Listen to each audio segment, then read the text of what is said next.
नमस्कार, साक्षी न्यूज सेटक और आप सभी का स्वागत है। देश के कुछ राज्यों में बिगड़े सांप्रदायिक सद्भाव के माहौल को लेकर राजनीतिक रूप से आरोप प्रत्यारोप का दौर जारी है।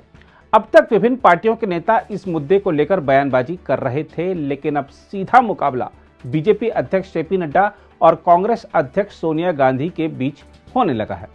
सोनिया के नेतृत्व में विपक्ष ने संयुक्त रूप से बयान जारी कर मोदी सरकार को घेरा, तो अब बीजेपी अध्यक्ष ने तगड़ा पलटवार करते हुए विपक्ष पर राष्ट्र की भावना पर सीधा हमला करने और देश के मेहनती नागरिकों पर आक्षेप लगाने का आरोप लगा दिया है।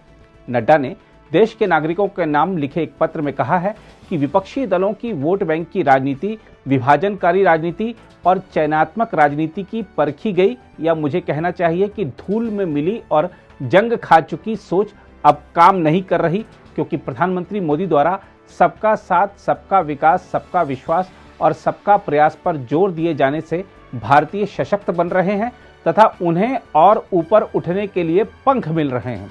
उन्होंने कहा कि विकास की राजनीति की तरफ बढ़ने की कोशिश का खारिज किए जा चुके और हताश दल कड़ा विरोध कर रहे हैं और वे एक बार फिर वोट बैंक और विभाजनकारी राजनीति का सहारा ले रहे हैं। नड्डा ने कहा, भारत में आज दो अलग अलग शैलियों की राजनीति देखी जा रही है। पहली, एनडीए के प्रयास जो उसके काम में दिख रहे हैं, और दूसरी राजनीतिक दलों के समूह की तुच्छ राजनीति जो उनके कर्कश शब्दों में दिखाई दे रही है। उन्होंने कहा कि देश के युवा अवसर चाहते हैं, बाधाएं नहीं। वे विकास चाहते हैं, विभाजन नहीं। उन्होंने कहा कि सभी धर्मों, आयु वर्गों और विभिन्न क्षेत्रों के लोग गरीबी को हराने और भारत को प्रगति की नई ऊंचाई पर ले जाने के लिए मिलकर सामने आए हैं। नड्डा ने कहा, मैं विपक्ष से आग्रह करूंगा कि वह अपना तरीका बदले और विकास की राजनीति को अपनाए। उन्होंने कहा कि पिछले दिनों 5 राज्यों के विधानसभा चुनाव के नतीजों के बाद वोट बैंक की राजनीति करने वालों की आंखें खुल जानी चाहिए। याद हो कि 5 राज्यों में से उत्तर प्रदेश सहित 4 राज्यों में बीजेपी ने जीत दर्ज की। नड्डा ने कहा कि इन चुनाव में भाजपा की शानदार जीत दर्शाती है कि देश में अब लोगों का रुझान सत्ता विरोधी नहीं बल्कि सत्ता के पक्ष में है और वे विकास की राजनीति करने वालों को सम्मानित कर रहे हैं। नड्डा ने कहा कि कई सालों के बाद राज्यसभा में 100 सदस्यों के आंकड़े को पार करने वाली भाजपा पहली पार्टी बनी है। पार्टी को उत्तर प्रदेश विधान परिषद के चुनाव में भी शानदार सफलता हासिल हुई है। उन्होंने कहा कि विपक्ष को आत्ममंथन करने की जरूरत है कि क्यों दशकों तक देश पर शासन करने वाले दल अब इतिहास के पन्नों में सिमटकर रह गए हैं। नड्डा ने कांग्रेस शासित राजस्थान के करौली में एक धार्मिक जुलूस के दौरान हुई सांप्रदायिक हिंसा का भी जिक्र किया और विपक्षी दलों पर निशाना साधते हुए सवाल किया कि इस मामले पर उनकी चिंताजनक चुप्पी के पीछे क्या मजबूरी है। नड्डा ने कई ऐसे दंगों का भी जिक्र किया जो विपक्ष, खासकर कांग्रेस के शासन में हुए। उन्होंने विपक्ष शासित तमिलनाडु और महाराष्ट्र में हुई विभिन्न घटनाओं का भी उल्लेख किया। भाजपा अध्यक्ष ने तत्कालीन प्रधानमंत्री इंदिरा गांधी के कार्यकाल के दौरान साल 1966 में गौ हत्या पर प्रतिबंध की मांग को लेकर संसद भवन के बाहर प्रदर्शन करने वाले साधुओं पर हुई गोलीबारी, 1984 के सिख विरोधी दंगों को जब एक पेड़ गिरता है तो धरती हिलती है कहकर न्यायोचित ठहराने वाले तत्कालीन प्रधानमंत्री राजीव गांधी के बयान, 1969 के गुजरात, 1980 के मुरादाबाद, 1984 के भिवंडी और 1989 के भागलपुर दंगों का भी उल्लेख किया और विपक्ष पर निशाना साधा। उन्होंने कहा, याद दिलाना जरूरी है कि यह संयुक्त प्रगतिशील गठबंधन ही था जिसका नियंत्रण गैर संवैधानिक राष्ट्रीय सलाहकार परिषद के पास था और जो सबसे भयानक सांप्रदायिक हिंसा कानून लेकर आया था।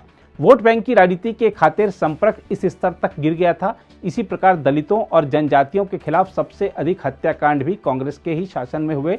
नड्डा ने ऐसा अपने पत्र में लिखा है। नड्डा ने पत्र के माध्यम से विपक्ष शासित राज्यों में हाल की कुछ घटनाओं का उल्लेख किया और उन पर सवाल भी उठाए। उन्होंने कहा कि तमिलनाडु में वहां की सत्ताधारी पार्टी के समर्थकों ने देश के एक प्रख्यात संगीतकार को अपमानित करने में कोई कसर नहीं छोड़ी, वह भी सिर्फ इसलिए क्योंकि उनके विचार एक राजनीतिक दल और उसके सहयोगियों से मेल नहीं खाते थे। नड्डा का इशारा संगीतकार इलैया राजा की ओर था।